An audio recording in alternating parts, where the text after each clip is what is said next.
What's up, madam people? This is Sweet Lover Vlogger and Sweet Lover na walang jowa. Kasabay ko ang isang driver na maraming jowa. Paano masabi? Rodel Agripa ng Legazpi Malabuk. Yan. Yan, maraming salamat sa halo-halo. Yan.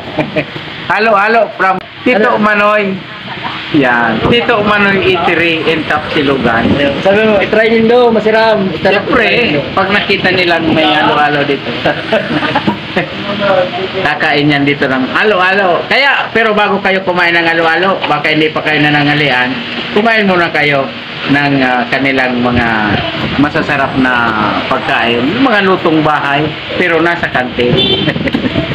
Ayan, kung makita ninyo itong gwapong playboy na driver, ngayon nasa Daraga Legazpi siya. Yan. Inayos kasi yung ko, kabayo. I-shout out mo na itong mga bantag dyan sa Malabok. shout out na. Oh. Dahil na.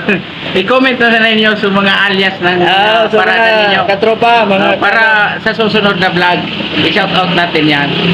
Ayan. shout out na lang sa mga driver. Mga may 1/4 dyan.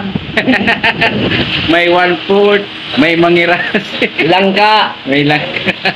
May kaya basta yung mga alam pa ninyo na mga alias dyan, i-comment na ninyo para sa susunod na vlog, banatan natin. May na, ano pa pala, 1.5. May 1.5. O may 1.2 pa nga ni. May 5.6. Kaya kompleto dyan. May karabasa. May pugay. Masiram talaga, masiram. Ito kasi yung pagkain na habang lumalalim, lalong sumasarap. Wow! Wow!